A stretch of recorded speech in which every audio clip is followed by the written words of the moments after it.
Os ecos da noite de sábado, né, com mais uma mudança na classificação do Brasileiro. Assim, a disputa de Flamengo e Palmeiras ela é espetacular. O ruim é quando uma rodada tão crucial ainda é marcada por essa loucura do calendário brasileiro, em que os times têm... Ao todo tinham 13 jogadores ausentes, de um lado e de outro. Então a gente fica se fazendo perguntas, né? E teria sido diferente o jogo do Palmeiras se ele tivesse completo, se ele pudesse usar pelo menos o Flaco mais tempo, se tivesse Vitor Roque, se tivesse Piquerez, se tivesse Gomes. Do lado do Flamengo, o Flamengo jogaria mal como jogou o primeiro tempo contra o Sport, com a sua equipe completa, e as duas expulsões terminariam por ter o impacto que tiveram no jogo. Enfim, muitos jogos de futebol terminam e a gente fica perguntando se um lance fosse diferente, o que teria acontecido. Mas isso são circunstâncias do futebol, pertencem ao futebol. O ruim é quando essas interferências no calendário são como são. E na quarta-feira, o futebol brasileiro, esse é um problema. O problema que aconteceu nesse fim de semana, a promessa é que o calendário do ano que vem resolva. Na quarta, a gente vai ter os times usando os jogadores, alguns extenuados, porque terão voltado das suas seleções, para vários clubes do Brasil, mas eu estou me fixando em Flamengo e Palmeiras, porque são hoje os que disputam o título. Muitos em operações que envolvem fretamento de voos, operações de resgate de jogador, né, que é uma característica da logística do futebol brasileiro, resgatar jogador às pressas para jogar. E hoje em dia, a situação se inverteu e o clube, o jogador, tem que explicar se não jogar. Olha, então, gente, eu não vou jogar, esse é um problema. Porque, né? Eu estou vindo da China, eu joguei ontem à meia-noite, aí não deu tempo. Troca de sexta, eu até fiz questão, que eu estava discussão sobre o Flaco. Falei, pelo que a gente passou a praticar no Brasil, a expectativa é que ele participe do jogo com o Santos. Agora, no dia que um jogador disser, porque ele estava concentrado para jogar pela seleção da Argentina, um amistoso que podia representar muito para ele em termos de futuro, de carreira, de uma chance de estar na Copa do Mundo, não importa quantos minutos ele jogar, ele jogou na véspera, né? Sim. Ele teria todos os motivos para achar que não dava para jogar. Talvez ele faça pela fidelidade ao clube, pelo momento do campeonato, mas a gente não deve começar a cobrar isso como parâmetro de profissionalismo, né? Profissionalismo é ter um espaço razoável entre jogos. Mas, enfim, as interferências do Campeonato Brasileiro em função do calendário, elas são ainda um problema muito sério, que acaba fazendo com que rodadas sejam importantes, com desfechos importantes para o campeonato, sejam marcadas por isso. E a gente tem que lutar para mudar essa situação, não é? E não para botar a culpa no técnico da seleção que escala o jogador do seu time, né? Ou no jogador. Eu citei a China aqui porque eu me lembrei do Jefferson, goleiro do Botafogo, que uma vez voltou de lá e disse, gente, não estou em condições de jogar. E o Arrascaeta voltou do Japão e fez gol de final de Copa do Brasil pelo Cruzeiro contra o Corinthians. Na cabeça do torcedor isso é parâmetro, ele começa a comparar. Foi até interessante você citar o Arrascaeta, porque ele está sendo cobrado agora, porque não jogou o primeiro. Nem no banco os dois amistosos contra o México. Mas tem o segundo na terça. Significa que vai jogar o segundo. E aí o torcedor fica pensando assim, não, ele tinha que se impor para jogar o primeiro. Não é, Otário, não é o trabalho dele. Exatamente. Não é ele que manda. Para cumprir ordens. Fora que, primeiro, essa responsabilidade não é dele. Né? Ele não tem esse compromisso com o Flamengo. Não, pode deixar que eu vou lá, mas eu vou bater o pé para jogar o primeiro jogo. Não é responsabilidade dele. Exato. E também não é ele que manda na seleção uruguaia. Quem decide... O problema da quarta-feira, esse continua, mesmo com a redução dos estaduais, com a melhora, com o progresso, o avanço, que é o calendário de 26, esse vai continuar ocorrendo. Sim, há jogos o jogo logo após as datas FIFA. Ainda não foi possível esvaziar a semana após data FIFA. Ainda é uma imperfeição que vai... Porque o elefante emagreceu, mas continua sendo um elefante tentando entrar na casinha de cachorro. A casinha de cachorro continua do mesmo tamanho. Ela continua igual. E vai permanecer. Primeiro, boa noite, Barreto, Mansur, quem está em casa, perdão, já comecei falando sem dar boa noite. E esse problema vai perdurar por alguns anos, porque nós temos a Copa do Mundo ano que vem em 26. Então, para o campeonato um mês. Temos a Copa de 39 dias, né? Exatamente, aumentou. Temos a Copa do Mundo feminino no Brasil em 27. Com o compromisso da CBF de parar. Exato. E 28. Vamos ver se vai ser cumprido. Olimpíadas. Então, assim, vai perdurar durante muito tempo isso ainda. A gente vai ter que se adequar, né? Mas o projeto atual de calendário da CBF é para que a parada de meio do ano seja... Incorporada à rotina. Os jogadores estando férias diluídas, de acordo com os compromissos dos clubes, eles podem dar 15 e 15, tendo um mês para se preparar e o campeonato começando agora mais cedo. A parada ela vai continuar existindo. O que pode mudar é a data em função da competição que existe no meio do ano. Porque tem Copa do Mundo de clubes também daqui a 4 anos. Exato. Para dar esse mês ainda precisa tirar de mais algum lugar. Para dar esse mês e não ter o jogo pós-data FIFA. A questão é que aí as amarras políticas permitiram reduzir os estaduais em 5 datas, em média, de acordo com... 16 para 11, mais ou menos. Mas ainda existem as amarras, né? Você ainda está sacrificando de alguns lugares competições nobres em função dessas datas. Mas se avançou. Foi a maior reforma que foi feita no calendário brasileiro, acho que desde que o brasileiro passou a ser pontos corridos e ampliou. E esse ano, né, Mansur, ainda tem para Flamengo e Palmeiras, que vão disputar a Libertadores, o Intercontinental pós-brasileiro ainda. Para um deles. Para um deles. Então, assim, é bem complicado. Vai ser complicado mesmo. Bom, temos dados aí do Gato Mestre atualizando agora as chances de título, né? Será que já cruzou o X de novo? Cruzou, né? O Flamengo passa a ter 65,44% e o Palmeiras 33,89%. Mas muda tudo, rodada, tudo. É que a fotografia do momento. Ele não está dizendo que o Flamengo vai ganhar. Isso. Se ele dissesse 100, ele estava dizendo que o Flamengo vai ganhar. Ele está analisando o momento. Mas numa rodada de quarta-feira aí, com os dois times desfalcados, o Flamengo enfrentando o Fluminense. Clássico. Um rival local, um clássico. O Palmeiras vai pegar o Vitória, né? Porque teve troca na tabela, não é isso? Isso. O Palmeiras pegando um time da zona do Vitória, que era o penúltimo jogo no campeonato, passou para cá, e o Atlético, que seria no meio da semana, o Atlético vai estar viajando, passou É absurdo a gente pensar que o Palmeiras alcança o Flamengo no meio dessa semana? É uma combinação possível, Claro certo? que é possível, sabe? E aí a gente vai atualizar isso aí para estar 60 para o Palmeiras. Sabe o que acontece? Assim, 30 para o Flamengo. O Flamengo, em tese, dos últimos 2 jogos, das últimas 2 rodadas, né? Rodadas não, porque não eram rodadas, mas os 2 últimos jogos de cada um, o Flamengo tirou 6 pontos. Sim. Né? Estava 3 atrás, passou 3 para frente. Agora, isso é uma tendência do campeonato? Não. Porque se havia um momento em que os compromissos de um lado e de outro indicavam uma possibilidade alta do Palmeiras perder mais pontos, deixar mais pontos pelo caminho que o Flamengo, eram essas 2 rodadas. E deu tudo 100%, já que estamos falando de estatísticas, deu tudo 100% certo para o Flamengo. Isso. Ele ganhou as 2 e o Palmeiras perdeu as 2. Exatamente. Né? Ele ganhou do Santos, ganhou do Sport, times que estão com mais dificuldade no campeonato, e o Palmeiras visitou o Mirassol, visitou o Santos, que está em dificuldade, mas um Santos jogando em casa, num jogo que era vida ou morte. Vida ou morte não, mas era fundamental para ele, e o Santos ganhou o jogo. E só para explicar, eu disse que o Palmeiras passa o Flamengo com uma combinação perfeita de resultados no meio desta semana.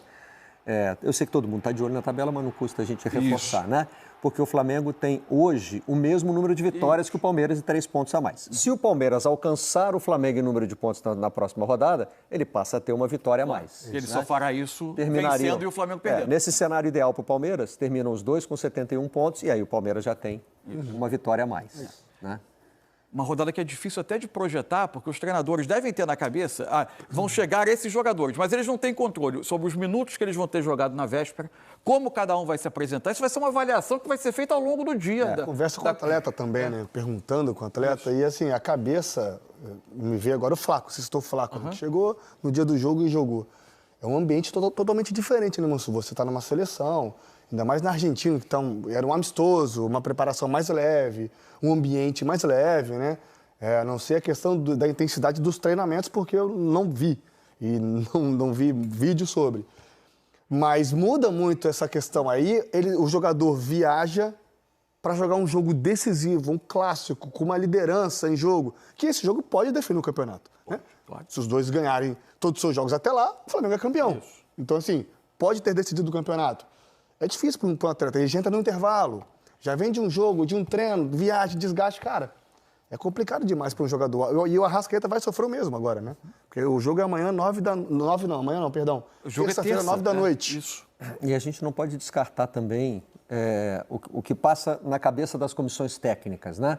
Você falou o Arrascaeta, é um jogador que é sempre tratado com muito cuidado na parte física. No dia 29, ele vai disputar uma final de Libertadores, espera-se, né? Sim. O Flamengo quer que ele esteja em campo daqui a 13 dias para jogar o jogo do ano. Só que não dá para economizar ele agora porque o campeonato está exigindo e o calendário exige. Mas, assim, também não dá para esticar a corda demais agora para não correr o risco de... Cara, não é fácil. O time que mais... A seleção que mais... Nesse momento, acho que que mais influi no Flamengo e Palmeiras é o Uruguai, né? Sim, exato. Querês, tem Arrascaeta, enfim, e outros.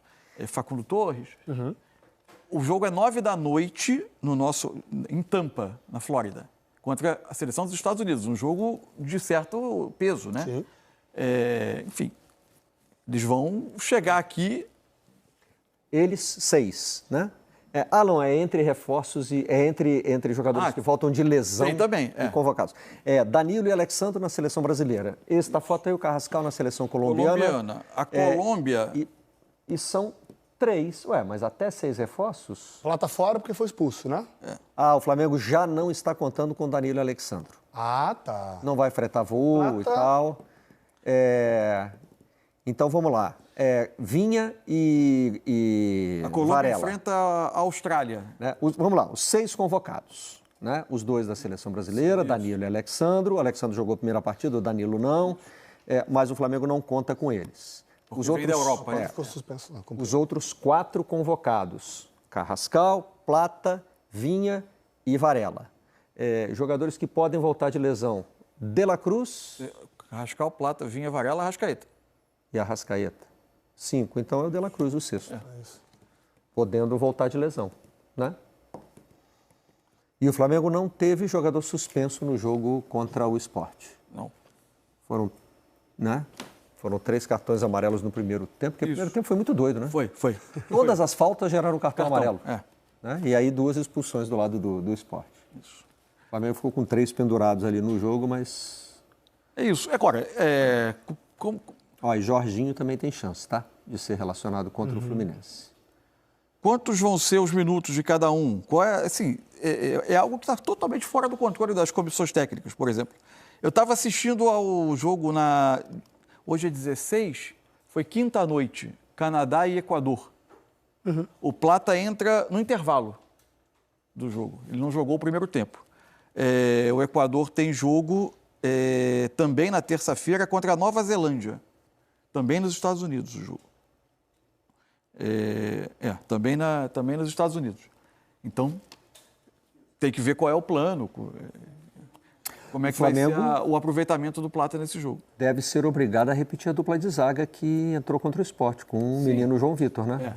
Porque se não conta com o Danilo voltando da seleção e está cuidando do Léo Ortiz, né? Está tratando com cuidado. Não é uma expectativa de que ele volte e vá forçar para voltar agora por causa da final.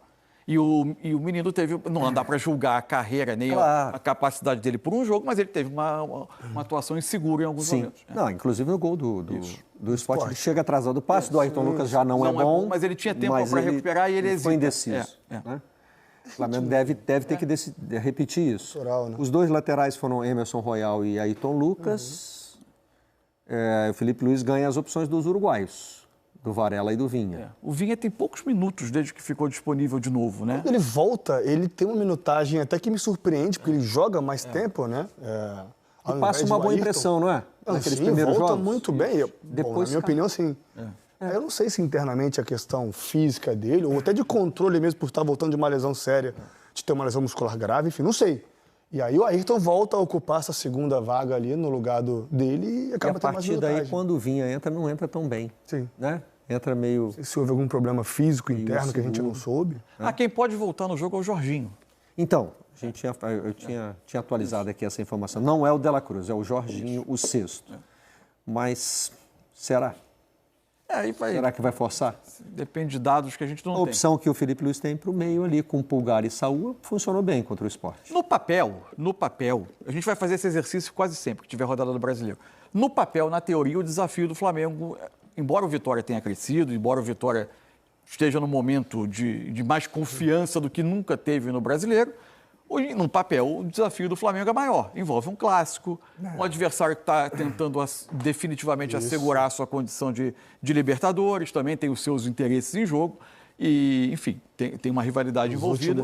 E, tecnicamente, é um time melhor que o do Vitória. Os últimos 6 jogos, né, em casa, o Fluminense não levou gols, apesar de vai jogar no Maracanã, mas isso influencia, né, no questão estatística, né?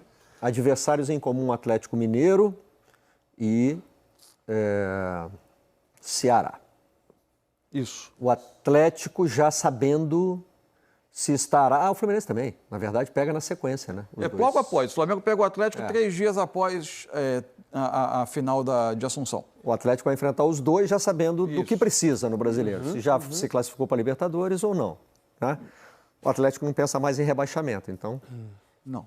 O que define a motivação é isso. O Ceará também pode estar com a vida resolvida até lá, né? Com a pontuação ali de 42 pontos. O Ceará não tem uma tabela fácil também, não. Se não me engano, Não. ele pega os 4 primeiros colocados, não é isso? O Ceará o Ceará conseguiu construir para ele na tabela uma situação que parece confortável, 12º lugar, 42 pontos. Mas depende do quanto essa linha vai subir. Porque ele pega o Inter, depois Mirassol, fora Cruzeiro, Flamengo e Palmeiras. Os 4 últimos jogos do Ceará são o G4 do Campeonato Brasileiro. O que eu estou tentando analisar aqui é, né, o que cada um desses times terá ainda em jogo quando enfrentar Flamengo ou Palmeiras. Isso é um aspecto fundamental também, que está fora do controle de Flamengo e Palmeiras. Claro. Outra coisa, cada um tem 2 jogos em casa, 3 jogos... Tem 3 jogos como visitante. A diferença é que o Flamengo, um deles é um clássico, né? Talvez a gente possa equiparar ali Bragantino e Grêmio, não pelo futebol jogado, mas... não, o Bragantino agora chegou mais perto do G7. Então, mas o objetivo está diferente. Né? Então, assim, já dá aquela luz roupa, a gente pode chegar a um G7 ali para tentar uma Libertadores, né? O Bragantino cresceu de rendimento. Sim. O Grêmio não. O Grêmio pode chegar ali já tendo escapado do rebaixamento também, mas sem muito o que disputar. Né? Agora, o Grêmio o Grêmio ainda tem 40 pontos. O Grêmio tem um jogo com o Vasco, um jogo com o Botafogo antes disso. Se ele não conseguir bem nos jogos contra Cariocas, ele pode ver uma aproximação e pode enfrentar o Palmeiras com uma necessidade. Isso vai influir muito na questão. Não é só analisar a qualidade dos adversários. A gente está falando isso aqui, mas é o que você falou. A cada rodada pode colocar os mesmos jogos, a gente pode mudar a nossa análise, porque vai mudar muito a competição. Esse time tem esse interesse, tem aquele, né? Exatamente. O Palmeiras fretou o avião para trazer o Vitor Roque, não é isso? Não, é o avião... Da Leila, né? É o avião da Leila. Isso. E que, inclusive, vai trazer outros jogadores. Isso. Mas o Flamengo não... O Flamengo fretou aviões para trazer os jogadores também. Mas não está contando com os da seleção brasileira. O Palmeiras, sim. Então, o Palmeiras pode ter de volta a dupla Flaco-Roque, já que o Flaco já voltou, já jogou. Isso. Né? E o Vitor Roque pode voltar a compor o ataque com ele. O Abel reclamou, na verdade, na entrevista coletiva que a gente mostrou no Troca de Passes de ontem, da falta de opções para mexer no time durante o jogo. E faz sentido, né? Sim. Quando você começa a ficar, né, com 11, 12 desfalques, você já não tem mais aquelas substituições que Flamengo e Palmeiras conseguem fazer para manter um nível alto de jogo, né? Você tem Martínez e Moreno, por exemplo, que você pode alternar um com o outro e manter o nível.